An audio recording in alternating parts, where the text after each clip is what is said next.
And also, there are common professions. Or not actually common, but there are people on the island. We might end up like we only having like farmers and teachers and fishermen. There are some professions like journalism. Like most people are not aware on the island. You see, so introducing this journalism club makes also students to explore this kind of profession. And actually, with journalism, you can also learn a lot. You keep on learning. Yeah. So maybe describe a little bit what the center's like and what you have there, and maybe some hopefully future programs you might hope to develop. Sure. Well, so our center is called the Ekialo Kiona Center. What does that mean? In Suba language, Ekialo Kiona can really be translated two ways. It's either the whole world or the whole community. And actually, I think our center has really been designed as a place for both. We provide the only internet access point on this island for teachers and farmers and fishermen and students. But also, I think it's really a place for the community to get organized around things that are important for them. And I think really the beauty of our center is that it's not a program that we say, this is what we think you should do.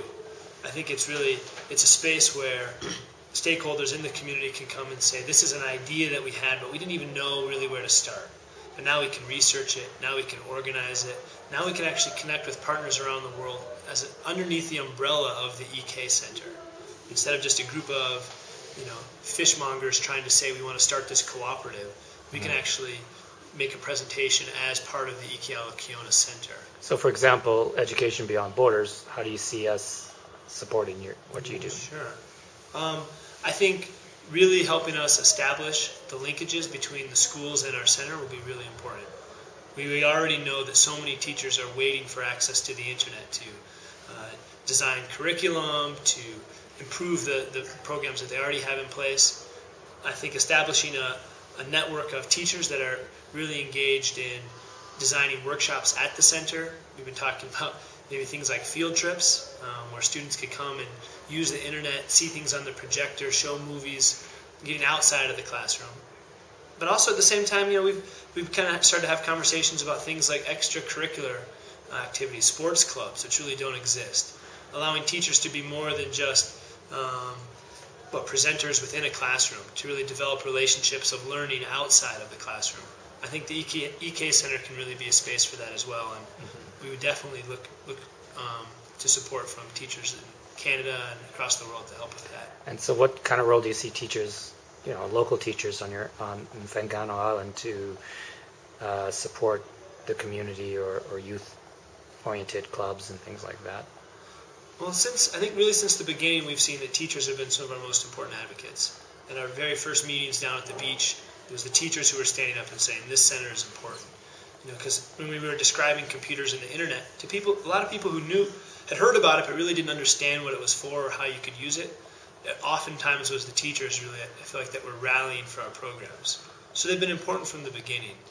I think moving forward, I think the teachers have so much respect in the community, and I think they also have a lot of insight into the needs of the next generation. And really, it's time now for youth in the community, I think, to take charge of the direction of Whangano. Thanks, Charles. And Richard, maybe tell us a little bit about what's in the center right now? Like what stage of development is the center in? Currently, we've put up our operational buildings. Actually, our foundation is already there. That is where we will be implementing our programs. We are also setting up computers by next week. We hope the internet will be working. And we have also a few staff and a few equipment like the projector that we're using to show news and football matches, because the community also likes football. And we also have some DVDs, the educative DVDs that we usually show. So what kind of digital resources do you have at the center? The digital resources? Yeah, like DVDs. You were a little bit more about the kind of, you might have some DVDs or? Yeah, currently we just want to purchase some right now because getting them is not easy down there. So we want to get educative DVDs. Currently, we've been showing movies, and also we have the satellite dish that we used to show. We've set up a committee of around 4 people that is kind of scanning through some of these programs so that they kind of vet them. Which programs from the DSTV should we be showing the community? Now, are the things like the DSTV and the internet connection, are they sponsored, or are you guys having to pay for those? Or actually, we have to work hard to pay for them. Like we don't have a sponsor for them. So that is, even right now, I've just been called by guys at the DSTV that I should be paying by tomorrow. So roughly how much does it cost per month for the TV, and how much is it for the internet? It's for the DSTV it's 6,300 depending on what rate the dollar is exchanging. Right. Yeah, I think it's around $300. 6,000 is around $95 a month, right? Okay.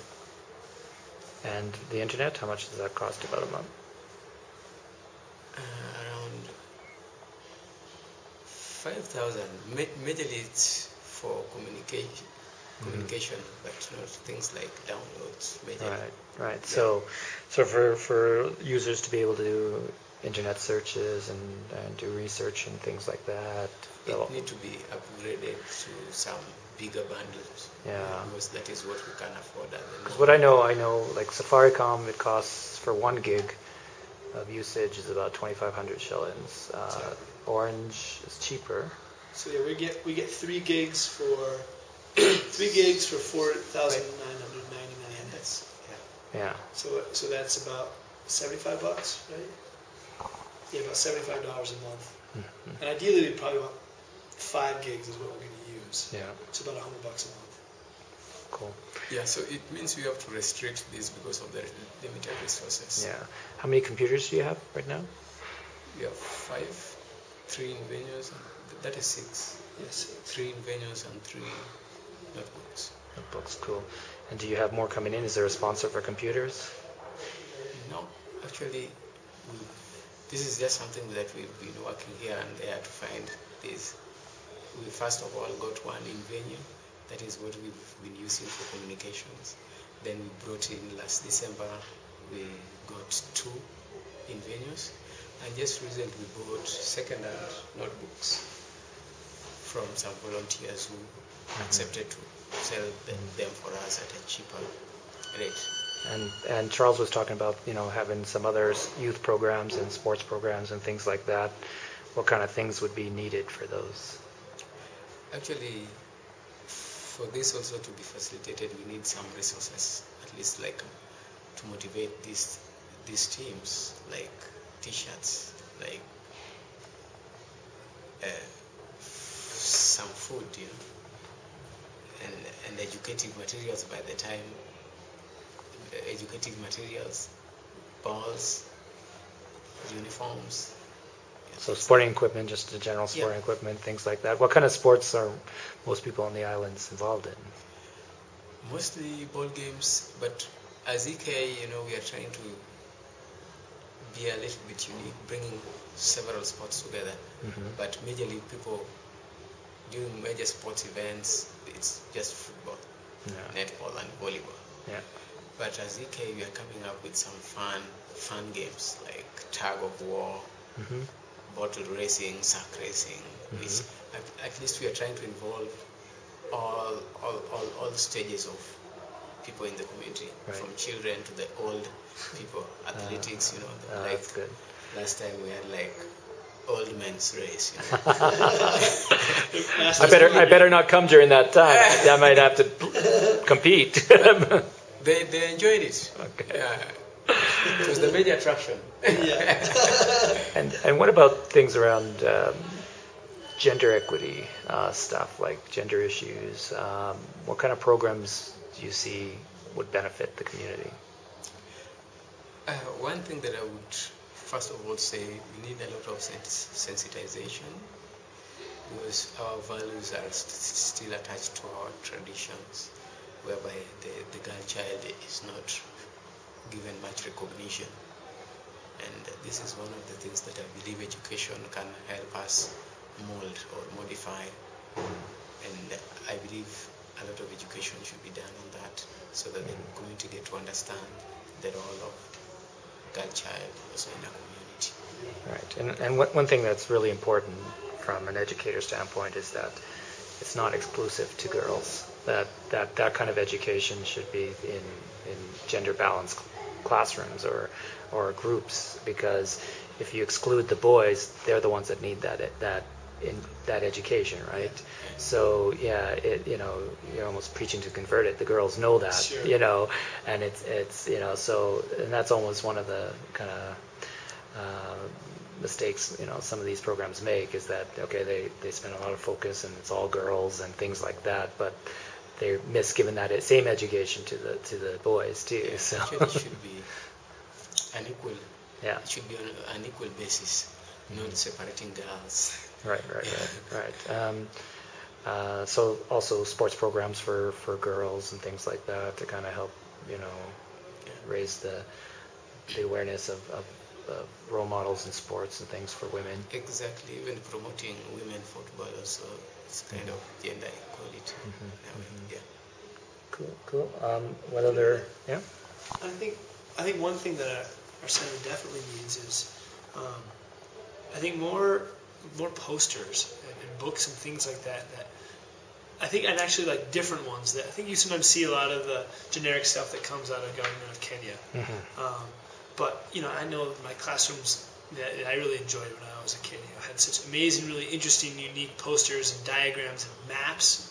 Kind of right now we printed off a huge map of all of Mfengano Island that we've got featured in one of these rooms. But we've kind of been talking about how cool it would be to have just a room covered in all different maps, not just rural maps, but small maps of different places and communities that we've connected with all over the world, so that people can go in this room and say, hey, we received this collection of books from a school in Tennessee, and this is what Tennessee looks like, or this is where that volunteer who was here last year from Holland, this is where she's from, or when we've got someone from Vancouver.